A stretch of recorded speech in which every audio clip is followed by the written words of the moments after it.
Alright, because the Earth is spinning around in space, if we point our camera up to the sky, it's going to look like the stars are also spinning around. The best way to do it is to take a bunch of 30-second exposures, one after the other, and then combine them later on the computer. You need a DSLR with a continuous shooting mode, which most cameras should have. You also need a tripod, and you also need a external shutter release. We're going to want a 100% charged battery. And if you have a battery grip for your camera, slap that on your camera too, just to get more power. The next thing that you're going to want to do is find an interesting foreground and then make sure the sky is clear with minimum light pollution. So if you have an interesting foreground, that can just make all the difference to your photo. You might have to go out in the country, and you're going to want to start taking the shot when it gets really dark. If you are shooting in a cold, damp night, fog can build up on your lens. So you're either going to want to get anti-fog cloths, hand warmers to wrap around your lens, or a miniature fan to constantly blow wind onto your lens to make sure that it doesn't get all fogged up.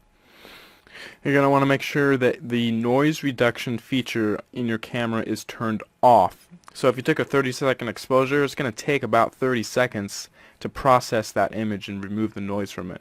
And you can't be taking another picture during that time. That North Star is the center point where all the other stars will rotate around.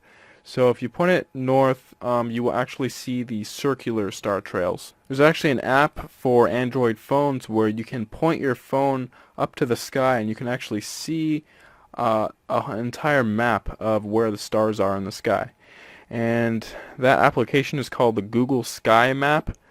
You know, if you're using like a 400 millimeter lens, it's only going to take about 20 minutes for a star trail to go from the very left edge of the frame to the very right edge of the frame. However, if you're using something like a 17 millimeter lens, it's going to take about 4.5 hours for the star trail to start at the left edge of the frame and then end up at the right edge of the frame. It's the main sequence when you're going into that burst of all those 30-second exposures. Those are actually pretty dark usually when you're photographing that. So what I like to do is set my camera up, put it on a tripod tightly so it doesn't move around. Focus on the brightest star in the sky. If your autofocus is having a hard time focusing on the star and it can't lock in, turn off autofocus and just go into manual focus, and move the focus ring into the infinity symbol.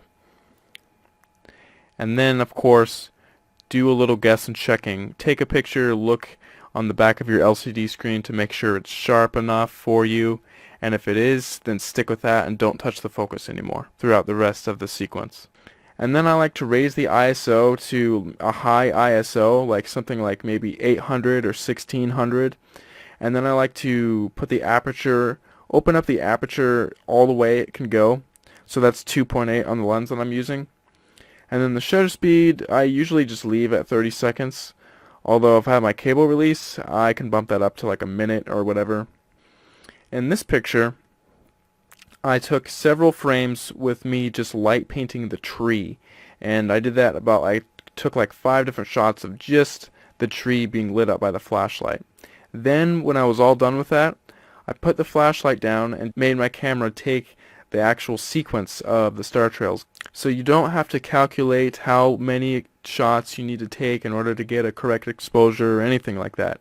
You just maybe take a good picture, the very first shot that's kind of bright and nice looking, and also maybe do a few light paintings in the same composition. And then when that's just done, just put the settings back down to ISO 200, the widest aperture, and 30 seconds, somewhere around there, and then just initiate the sequence. Let's put our camera into continuous shooting mode.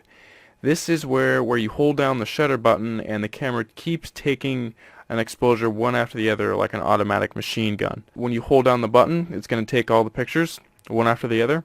We need to now get a external cable release. This is a little thing that plugs into your camera, and it's just like the shutter button. You can push the shutter button and it takes a picture.